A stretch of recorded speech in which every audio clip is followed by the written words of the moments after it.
The package includes as following. Step 1. Measure the door dimensions.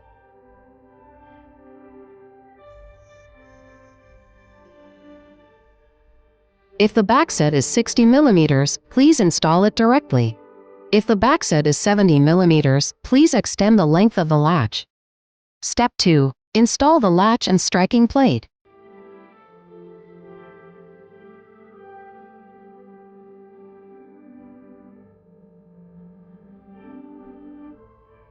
Step 3. Install the exterior and interior panel.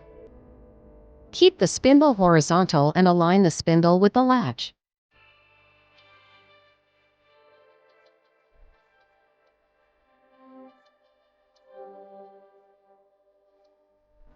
Insert the connector of the cable to the socket.